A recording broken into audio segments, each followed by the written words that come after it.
764 men walked into a tunnel in West Virginia in 1930. Within 5 years, they were all dead. Not from a cave-in, not from an explosion, not from any accident that would make headlines or demand investigation.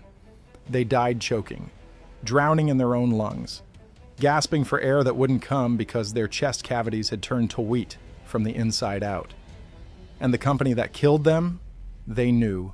They knew from the very first week of drilling that the rock inside that mountain was nearly pure silica. They knew that breathing silica dust destroys human lungs. They knew, and they did nothing. Actually, that's not quite right. They did do something.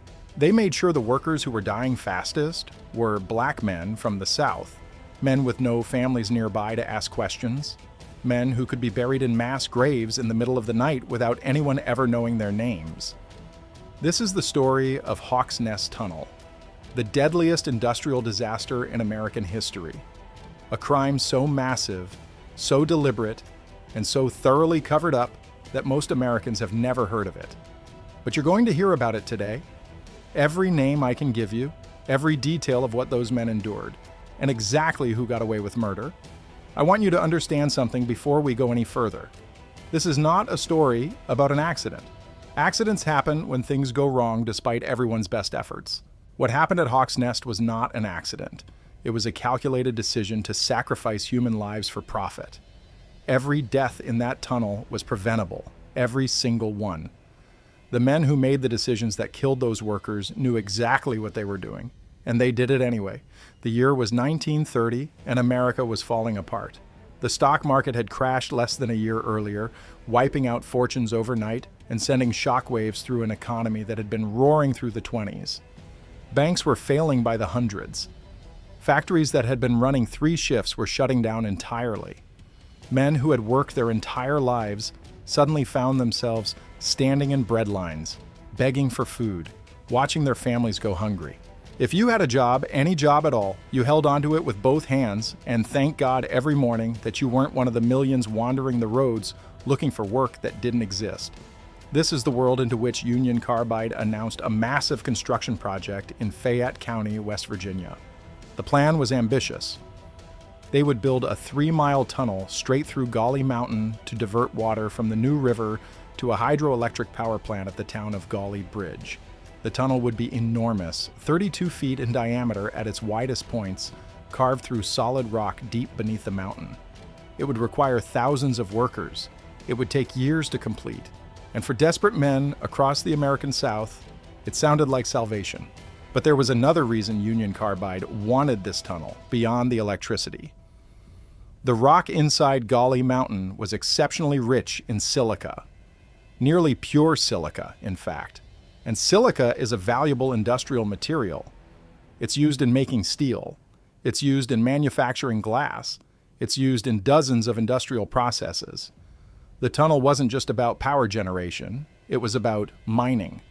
Reinhardt and Dennis would be paid twice, once to dig the tunnel and again for the silica they extracted. Every ton of rock they pulled out of that mountain had value. And the faster they dug, the more they'd make. Now, Union Carbide didn't actually build the tunnel themselves.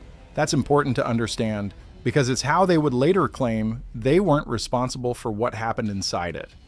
They hired a contractor called Reinhardt and Dennis, a company that had built tunnels before and knew exactly what they were getting into. The lead contractor was a man named E.J. Birch. Remember that name. E.J. Birch knew, perhaps better than anyone, what was about to happen to the men who worked for him. He had experience with tunnel construction. He knew the dangers of silica dust, and he made the decisions that would kill hundreds of workers. The rock inside Gauley Mountain was not ordinary rock. Geological surveys conducted before construction began showed that the sandstone was unusually rich in silica content. In some sections of the mountain, the rock was 99% pure silica. This was excellent news for the contractors because high-purity silica commands premium prices.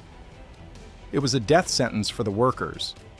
Now, silica is silicon dioxide, the same compound that makes up quartz and glass. In its solid form, it's completely harmless. You can hold a piece of quartz in your hand all day without any ill effects. But when you drill through silica rock, and turn it into fine powder. When you fill the air with silica dust so thick that men can't see their own hands in front of their faces, that dust becomes one of the most dangerous substances a human being can breathe. When you inhale silica dust, the tiny particles travel deep into your lungs, far deeper than your body's natural defenses can reach. Your body can't break them down. It can't expel them. The particles are too small to cough up, too chemically stable to be dissolved by your immune system. So instead, your body does the only thing it can. It tries to wall off the invaders with scar tissue. The medical term for this condition is silicosis. The common name, back in the 1930s, was miner's consumption, or tunneler's lung, or simply the dust. Your lungs slowly turn to stone. The tissue that's supposed to be soft and spongy, the tissue that's supposed to expand and contract with every breath you take, becomes hard and rigid, fibrous, unyielding. You lose lung capacity. First a little, then more, then most of it. You start coughing. You can't catch your breath after climbing a flight of stairs. Then you can't catch your breath after walking across a room. Then you can't catch your breath lying in bed. In the final stages, you drown. Not in water, in the fluid that builds up in your lungs because they can no longer function properly. You gasp for air that won't come. Your lips turn blue. Your fingernails turn blue. Your family watches you struggle for every breath, and there's nothing anyone can do. No treatment, no cure. Just slow suffocation over weeks or months. And here's what E.J. Birch and the engineers at Reinhardt and Dennis knew before they drilled the first hole into Gauley Mountain. Silicosis had been studied for decades by 1930. It was a known occupational hazard in mining and quarrying and stone cutting. There were medical journals documenting its causes and effects. There were engineering standards for preventing it. The most basic and most effective prevention was wet drilling, which means spraying water on the rock face as you drill to keep the dust from becoming airborne. It wasn't complicated technology. It wasn't expensive to implement. It was standard practice in mines and tunnels across the country and around the world. But wet drilling slows things down. Water makes the work messier. It creates mud that has to be cleared from the tunnel floor. It requires additional equipment and personnel, and Reinhardt and Dennis had a deadline to meet and a budget to protect. Every day of delay cost money. Every dollar spent on safety measures was a dollar that didn't go into their pockets. So they made a decision that would kill more Americans than any other workplace disaster in history. They would drill dry. To understand what happened next, you need to close your eyes and picture the inside of that tunnel during construction. Imagine a space about as wide as a 3-lane highway, carved into solid rock deep beneath a mountain. The walls are rough, still showing the marks of the drill bits that cut them. The floor is uneven, littered with rubble that hasn't been cleared yet, and the air is thick with dust. So thick it looks like fog. So thick you can barely see the electric lamps mounted on the drilling rigs, even though they're only 10 feet away. The noise is deafening. Pneumatic drills scream against the rock face, a constant shriek of metal on stone that drowns out everything else. Men shout to each other, but you can barely hear them over the machinery. The sound echoes off the rock walls, amplifying and distorting until the entire tunnel seems to vibrate with it. After a few hours, your ears ring so badly that the ringing doesn't stop when the drills do. The temperature inside the tunnel could reach 100 degrees or more. The deeper sections had no ventilation. Whatever air came in through the tunnel entrance had to travel 3 miles before it reached the drill face. And by then, it was stale and hot and thick with the dust kicked up by every vehicle and every piece of equipment in the tunnel. Men worked in that heat for 10 hours, at a stretch, sometimes 12, sometimes longer, when the bosses pushed for faster progress. They had no masks. They had no respirators. Some men tied rags around their faces, the way you might cover your nose when passing a garbage pile on a hot summer day. Those rags turned white with silica dust within minutes of entering the tunnel. The dust caked on them so thick that breathing through the rag became harder than breathing the air directly. Most men just gave up and breathed what they breathed. The men who worked the drill faces had it worst. These were the drillers, the ones who stood directly in front of the rock as the pneumatic bits chewed into it. Every time a bit struck stone, it created a cloud of fine particles that sprayed back toward the operator. The drillers worked in clouds of dust so dense that other workers called it the fog. One survivor later testified that he couldn't see a man standing 3 feet away from him. Another said the dust was so thick that sometimes he couldn't see his own hands holding the drill. The dust filled their eyes until they wept constantly, their tear ducts trying desperately to flush out particles that just kept coming. It crusted on their skin, mixing with sweat to form a gray paste that covered their faces and arms and necks. It packed into their ears and nostrils.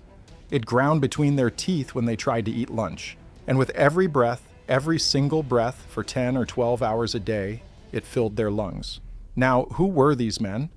This is where the story becomes something more than an industrial disaster. This is where it becomes a crime, with specific victims, men whose names we should know, whose lives mattered, whose deaths were deliberately erased from the historical record.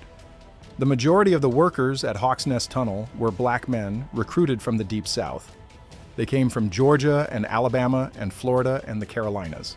Many were sharecroppers who had been grinding out a living on farms that didn't belong to them, working land owned by white families, handing over half or more of every harvest to landlords who kept them in perpetual debt through rigged accounting and company stores. They had no prospects, no path out, no way to save money or build a better life for their children. When labor recruiters came through their towns promising good wages and steady work in West Virginia, these men saw something they had never seen before, a chance to escape, a chance to make real money, dollar bills they could fold into their pockets and take home, a chance to send something to their families while they were away. The recruiters promised wages of 30 cents an hour, 50 cents for skilled work. That was more money than many of these men had ever earned in their lives. The recruiters didn't mention silicosis. They didn't mention that the tunnel was full of dust so thick you couldn't see. They didn't mention that men who had been working there for a few months were already coughing up blood and couldn't climb a hill without stopping to catch their breath. They talked about opportunity, about steady work, about the chance to prove yourself and get ahead. So the men came. They rode trains north from Georgia and Alabama, crowded into segregated cars, watching the landscape change as they traveled through the Appalachian Mountains into West Virginia. They arrived at Gauley Bridge with everything they owned in a single bag, ready to work, ready to build a new future. What they found was something else entirely. The black workers were paid between 25 and 50 cents an hour, depending on the job. White workers doing the same jobs were paid more. This was Jim Crow America, after all. The black workers were housed in temporary camps along the river, thrown together from scrap lumber and tar paper. The shacks had no plumbing, no running water, no heat, which mattered more than you might think when winter temperatures in the West Virginia mountains dropped below freezing. The men slept on cots packed into rooms designed for half as many bodies, breathing each other's air, listening to each other cough through the night. They bought their food and supplies from a company store that charged inflated prices for everything. Flour cost more at the company store than it cost in town. So did beans, coffee, work gloves, and everything else a man might need. The company deducted purchases directly from their wages before payday, ensuring that much of the money those workers earned flowed right back into the pockets of Reinhardt and Dennis. After a month of hard work, a man might find that he had almost nothing left after deductions. If a worker complained about the conditions or the pay or the dust, he was fired. No warnings, no second chances. Just a word from the foreman and you were done, thrown out of the camp with whatever you had in your pockets. If a man tried to leave before his contract was up, he could be arrested for vagrancy and held in the local jail until he agreed to return to work. The sheriff's department in Fayette County was very cooperative with Reinhardt and Dennis. They had an understanding. This was 1930 in West Virginia. The Depression had shattered whatever leverage workers might have had. The coal fields of southern West Virginia had been the site of violent labor battles for decades. The Battle of Blair Mountain in 1921 had seen armed miners fighting against company police and the U.S. Army. The mine owners and contractors had won those battles. They had the police, they had the courts, they had the state government, they had private armies of strikebreakers and thugs. A black man from Georgia who got sick on the job had no one to advocate for him. No lawyer who would take his case, no newspaper that would print his story, no official who would listen to his complaints. So when the men started dying, there was no one to sound the alarm. The first deaths came within months of the drilling starting. Men who had been healthy when they arrived, young men in their 20s and 30s, strong men who had worked hard labor their entire lives, began to cough.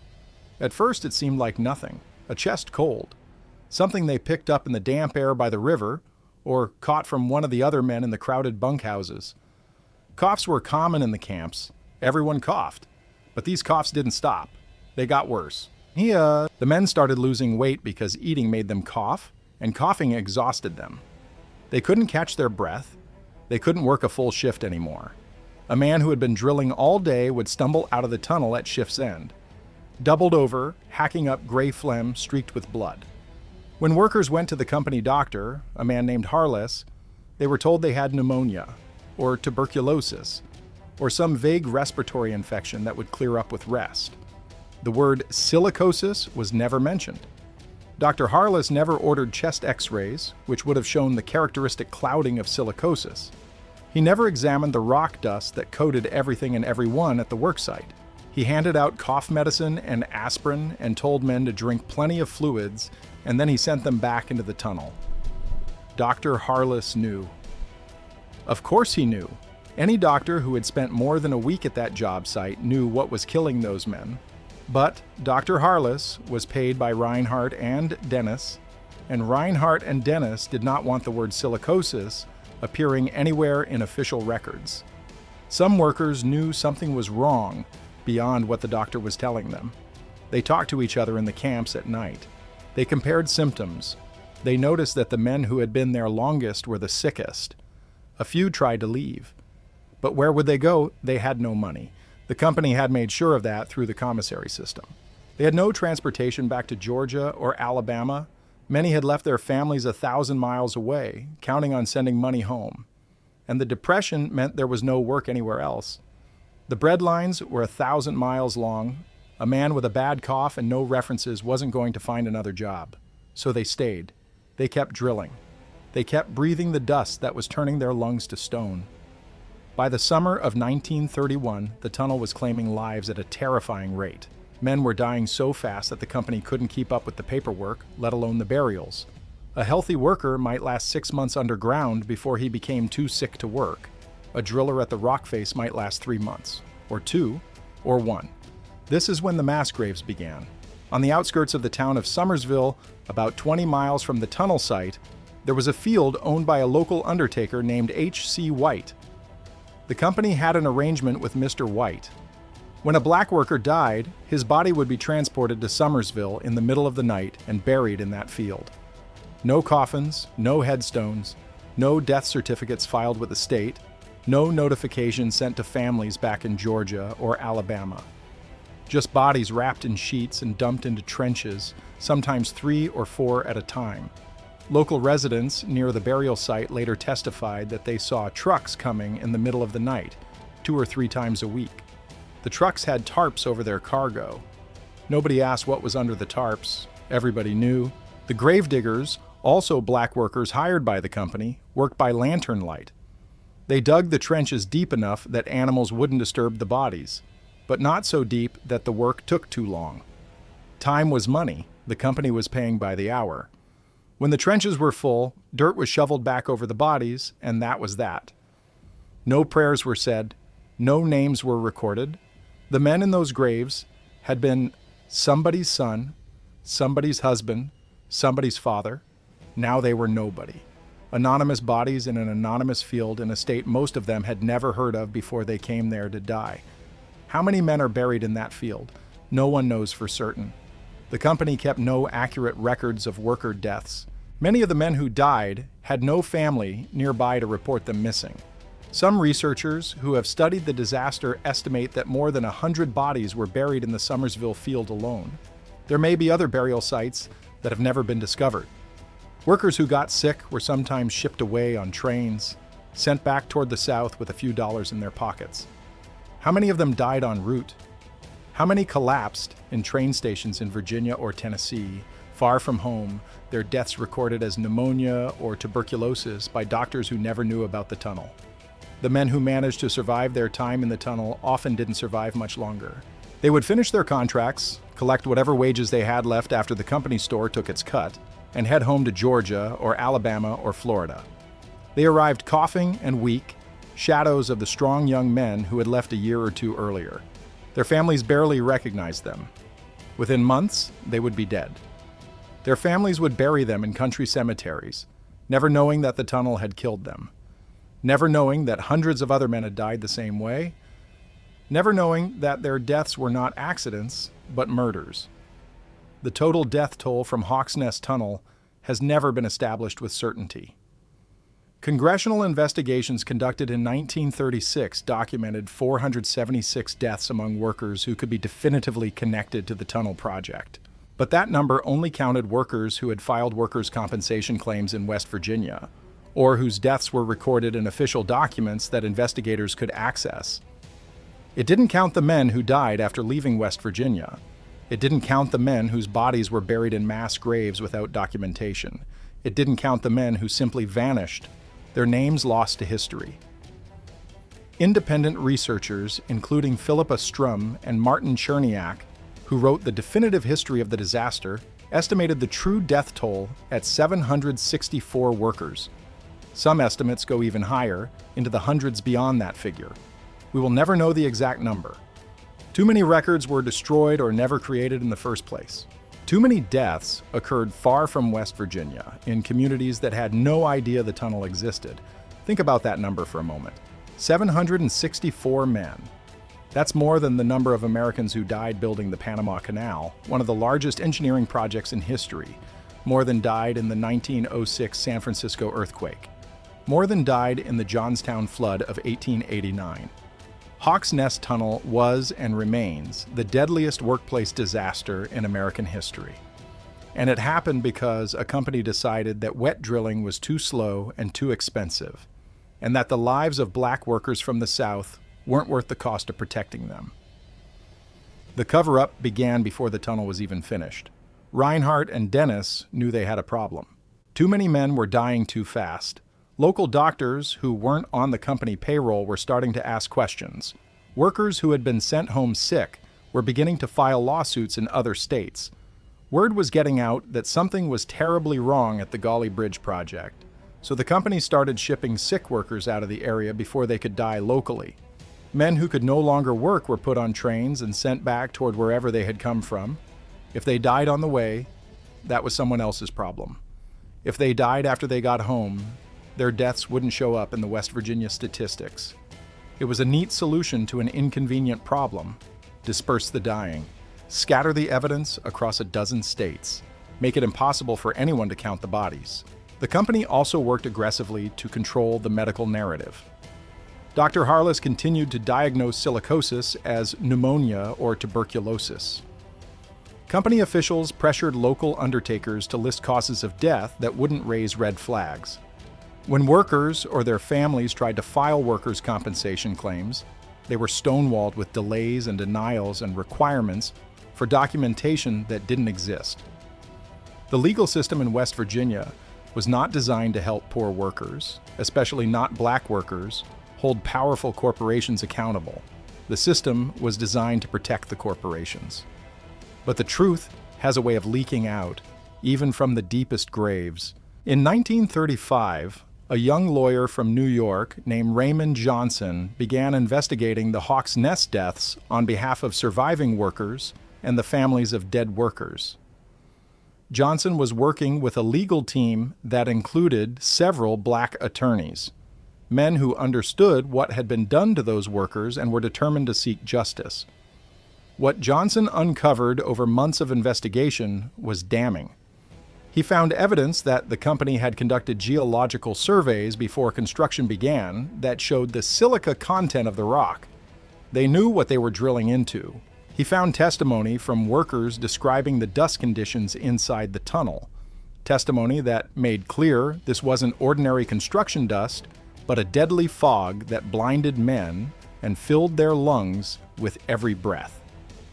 He found medical evidence from doctors outside the company's control that proved the deaths were caused by silicosis, not the pneumonia or tuberculosis that company records claimed. And he found witnesses who had seen the mass burials at Somersville, witnesses who were willing to testify about the trucks that came at night. In January of 1936, the House of Representatives convened a subcommittee to investigate the Hawks Nest disaster. The hearings, led by Representative Vito Marcantonio of New York, lasted for months. Marcantonio was a progressive congressman, one of the few in Congress at the time who would take on powerful corporate interests. He was also one of the few white politicians who seemed to genuinely care about the fate of black workers.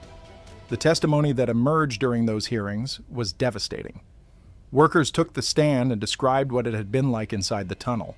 They described the fog of dust that made it impossible to see, the heat that soaked their clothes with sweat, the constant roar of the drills that left their ears ringing for hours after their shifts ended. They described watching their co-workers collapse. They described the coughing that started after a few weeks and never stopped. They described being sent back to work by company doctors who told them they just had a cold. George Robbins, one of the surviving workers, testified that he had seen so many of his co-workers die that he had lost count. He couldn't remember all their names. There were too many. He described the funeral processions that became a daily occurrence at the work camp. He described the way men would be working beside you one week and dead the next. Medical experts testified about silicosis and its effects. They explained how the disease progresses, how the scar tissue slowly strangles the lungs, how there is no cure once the damage is done. They presented x-rays of workers' lungs showing the characteristic clouding of silicosis. They testified that wet drilling would have prevented most or all of the deaths. E.J. Birch, the project superintendent, was forced to take the stand. Under oath, with cameras recording and journalists taking notes, Birch admitted that the company had not used wet drilling during most of the construction. He admitted that he knew silica dust was dangerous to breathe. He admitted that no masks or respirators had been provided to workers. But he denied, stubbornly and repeatedly, that the company was responsible for the deaths. He claimed that the workers had known the risks when they took the job. He claimed that conditions in the tunnel were no worse than in other mining operations. He claimed that the deaths were unfortunate but inevitable. The hearings exposed the disaster to national attention. Newspapers that had ignored the story for years suddenly found it newsworthy. Editorial writers expressed outrage. Members of Congress demanded action. But outrage does not equal accountability. Not in America. Not in 1936. The families of dead workers filed lawsuits against Reinhardt and Dennis, seeking compensation for their losses. The legal battles dragged on for years. The company had expensive lawyers. The families had attorneys working on contingency, hoping to collect fees from any eventual settlement. The courts moved slowly, evidence disappeared, witnesses died or were intimidated into silence. The company used every delaying tactic available, hoping that time would wear down the plaintiffs and make the whole problem go away.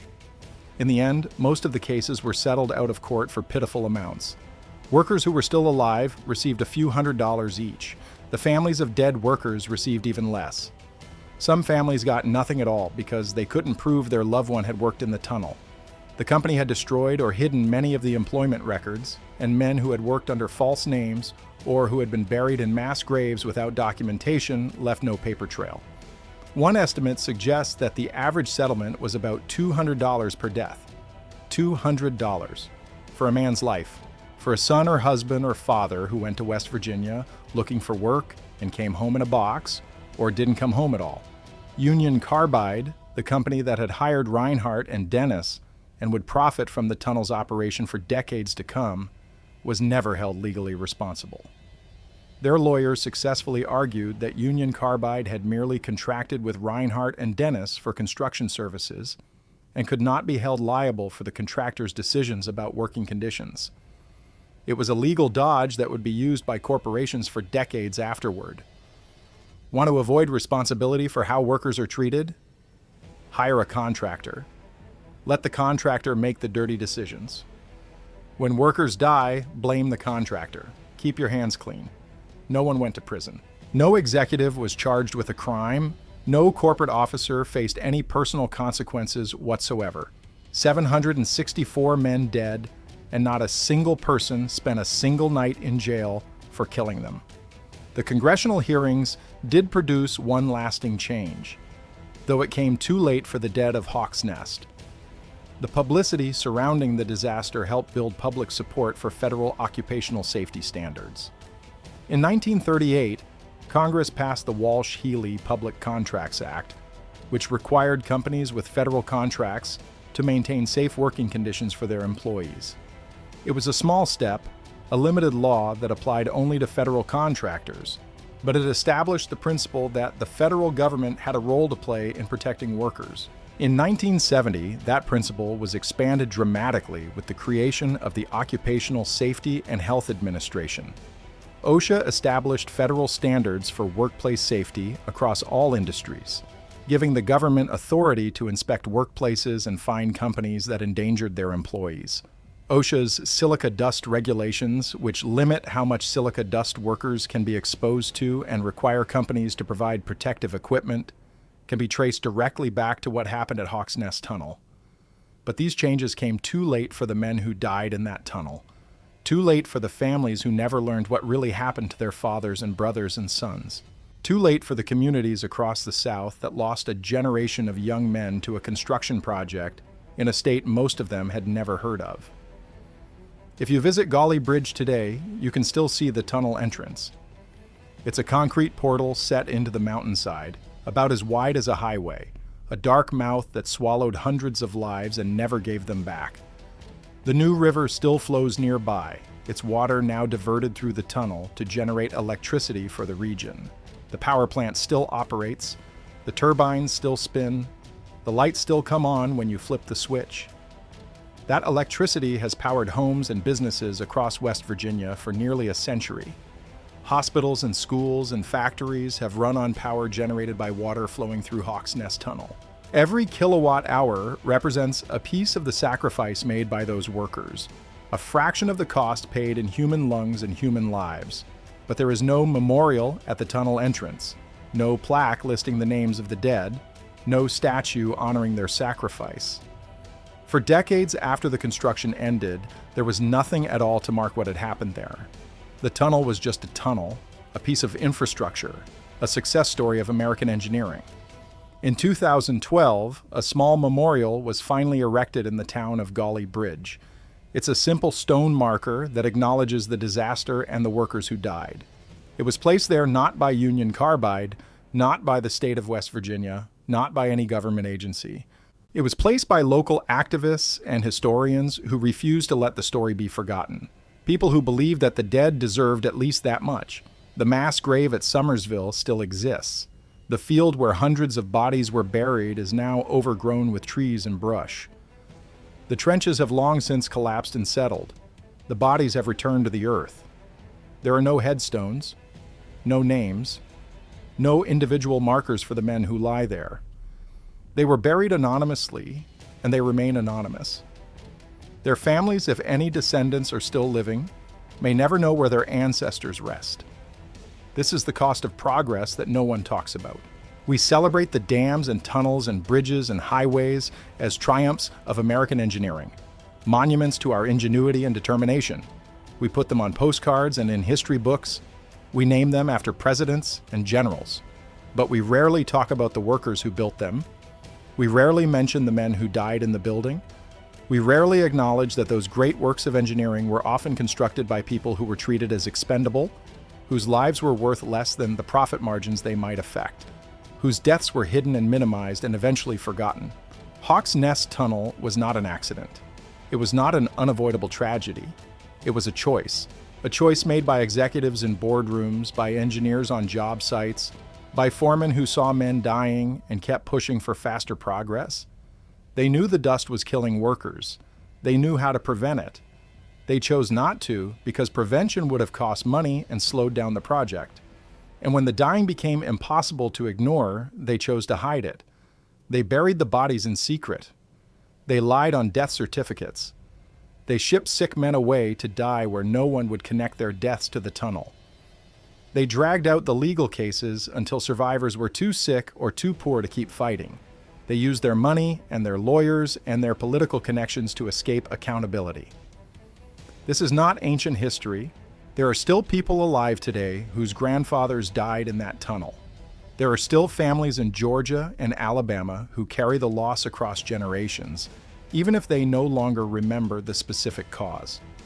The echoes of Hawk's Nest reach forward through time, touching every worker who has ever been exposed to hazardous conditions on the job, touching every family that has ever lost someone to preventable workplace death, touching every discussion about whether corporations can be trusted to put safety ahead of profit.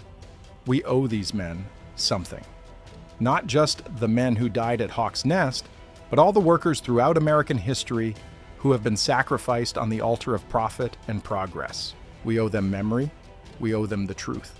We owe them the refusal to let their deaths be forgotten or minimized or excused.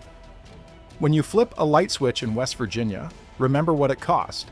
When you drive through a tunnel or cross a bridge, remember who built it and what they risked. When you hear a corporation talk about its commitment to worker safety, remember Hawk's Nest, and remember how easily companies can abandon their workers when money is on the line.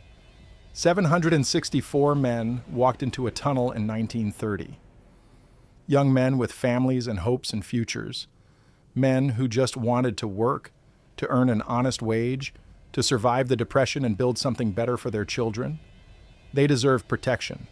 They deserved honesty. They deserved to live. Instead, they got silica dust and company doctors who lied to their faces and unmarked graves in a field outside Somersville. They got a corporate system that valued their labor but not their lives. They got forgotten. Until now. Remember Hawk's Nest. Remember the men who died there. Remember that progress always has a cost, and that cost is too often paid by people who never had a choice. Remember so that maybe someday we can build a world where workers don't have to trade their lives for a paycheck. Their names are lost, but their story survives. And as long as we tell it, as long as we refuse to let it disappear into the silence of history, they are not entirely gone. They live in the telling, in the remembering, in the promise that we will never forget what was done to them. That is the least we can offer the dead of Hawk's Nest Tunnel. That is the debt we owe to men who gave everything and received nothing in return. Their lungs filled with stone, their bodies lie in unmarked earth, but their story, their truth, belongs to all of us now, and we will not let it be buried again